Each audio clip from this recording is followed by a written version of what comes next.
রাজ্যে পালা বদলের প্রশাসনিক তৎপরতায় বন্ধ হয়েছে সমস্ত রকমের অবৈধ বালি কয়লা লোহার কারবার। এরপরও যেন হুঁশ ফেরেনি কারবারিতে। দুর্গাপুর ফরিদপুর ব্লকের গৌড়বাজার এলাকায় বৈধতার আড়ালে চলছে অবৈধ কারবার। দুর্গাপুর ফরিদপুর ব্লকের গৌড়বাজার এলাকায় বিভিন্ন জায়গায় গড়ে উঠেছে ছোট ছোট বালির কণা বিন্যাস কারখানা। নদী থেকে বালি এনে সেই বালিগুলিকে বিভিন্ন উপায়ে বালির কণা বিন্যাস করে বালির সূক্ষ্ম রূপ তৈরি করে বস্তাবন্দি করে সেগুলি রাজ্যের বিভিন্ন জায়গায় পাঠানো হয়। এই কাজের সঙ্গে যুক্ত ব্যবসায়ীরা বলেন তারা সমস্ত রকমের বৈধ কাগজপত্র মেনে কাজ করছেন দীর্ঘদিন ধরে। তবে এই বৈধতার আড়ালে যে অন্ধকার দিক রয়েছে তার ছবির সামনে এলো বৃহস্পতিবার সকালে। দুর্গাপুর ফরিদপুর ব্লকের শ্রীকৃষ্ণ গ্রামের বেশ কিছু যুবক এরকম বালি বোঝাই একটা গাড়ি আটকায়। আর চালকের কাছ থেকে গাড়ির বালির বৈধ কাগজপত্র দেখতে চাইলে কাগজ দেখেই চক্ষু চড়ক গাছ সবার।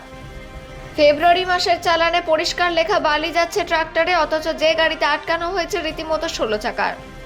জেলা পরিষদের এই রাস্তায় 10 টনের বেশি গাড়ি যাতায়াত করে না, এমন দেয় প্রশাসনিক নির্দেশ বলে জানান। কিন্তু দেখা যাচ্ছে বালি বোঝায় 30 থেকে 35 টন ওজনের গাড়ি রাস্তা দিয়ে অনবরত চলছে, যার ফলে ভেঙেছে রাস্তা, বিপদের আশঙ্কা বেড়েছে। গ্রামবাসীদের অভিযোগ, এরকম অন্যায়ভাবে বালি বোঝায় গাড়ি আটকালে বালি কারবারিতে ছেড়ে উল্টে পুলিশ গ্রামবাসীদেরই 4 জন যুবককে পুলিশ আটক করেছে। অবিলম্বে এই যুবকদের ছেড়ে দিতে হবে এবং যেভাবে বৈধতার আড়ালে অবৈধ কাজ চলছে তা বন্ধ করতে হবে। এই দাবি রেখে সকাল থেকে লাউদুহা ফরিদপুর থানায় বিক্ষোভ দেখান শ্রীকৃষ্ণপুর গ্রামের বহু যুবক। বালি ব্যবসা সজল কান্তি দত্ত বলেন তাদের এই এলাকায় রয়েছে অনেকগুলি ছোট ছোট বালির গ্রেডেশন ইউনিট তৈরি কারখানা। সমস্ত আইন কানুন মেনেই আমরা ব্যবসা করি, তবে কেন ব্যাকডেটেড চালানো বালি চলাচল করছিল, কেনই বা 10 টনের বেশি ওজন ভর্তি বালি গাড়ির এই রাস্তায় চলাচল করছিল, তার সদুত্তর দিতে পারেননি তিনি। তবে তিনি এই কথা স্বীকার করেন এক সময় রাস্তা দিয়ে 10 টনের অধিক বালির গাড়ি চলাচল করছে। স্থানীয় বাসিন্দা চিরঞ্জিত রাউত নামে এক যুবক জানান বৈধভাবে কারবার চলুক তাতে তাদের আপত্তি নেই, আর এই কারবারের সঙ্গে গ্রামের বহু মানুষের কর্মসংস্থান জড়িয়ে আছে, তাই তারা চান না কারোর কর্মসংস্থান চলে যাক। তবে বৈধতার আড়ালে অবৈধ কারবার বন্ধ হোক বলে জানান তিনি। পাশাপাশি তিনি এটা অভিযোগ করেন প্রতিনিয়ত ভারী বালি গাড়ি যাতায়াত করার ফলে ওই রাস্তার অবস্থা দিন দিন জীর্ণ হয়েছে। খারাপ রাস্তা থেকে দরুন রাস্তায় বাস চলাচল প্রায় বন্ধ। গ্রামের বহু ছোট ছোট ছেলে মেয়ে গৌড়বাজারে স্কুলে যায়, যে কোনো সময় দুর্ঘটনার সম্ভাবনা রয়েছে, তাই অবিলম্বে রাস্তার উপর দিয়ে ভারী বালির গাড়ি যাতায়াত বন্ধ হোক। প্রশাসনের কাছ থেকে অনুরোধ অবিলম্বে যাতে এই সুব্যবস্থা হয় সেটার উপর দৃষ্টিপাত করুন। লাউদুয়া থেকে আদিত্য মিশ্রা, রিপোর্ট নিউজে।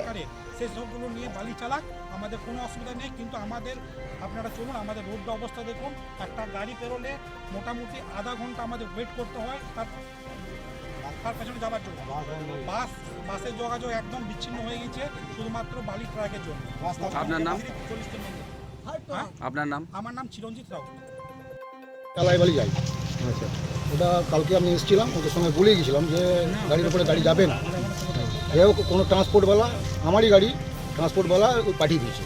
তো আমি জানি না, আমি রাত্রে ওদেরকে বলেছিলাম যে ফোন করতে হবে না, আমাকে সকালে যেন ফোন করি যদি কিছু হয়। এখন তো বালি তো গ্রেডেশন ইউনিট আছে, হ্যাঁ চালাই বালি আছে, গ্রেডেশন ইউনিট আছে। বলছি ঠিক আছে, কিন্তু যে গাড়ি থেকে যে চালানটা পাওয়া গেল সেখানে মেনশন করা আছে ট্রাক্টর, তাহলে 16 জায়গায় কীভাবে যায়? আর 10 টনের অধিক ওই রাস্তায় গাড়ি চলাচল করবে না, 30-40 টন মাল কী করে যায়? ওটা গ্রেডেশন ইউনিট আছে, ওটা চালাই বালি হয়। যে বালি হোক, ওয়েট তো মেন, মানে ওটা অ্যাকচুয়ালি বালি থাকে না, ওটা গ্রেডেশন ইউনিটে হয়ে যায় সিলিকা স্যান্ড, যেটা কৃষি কাজে লাগে।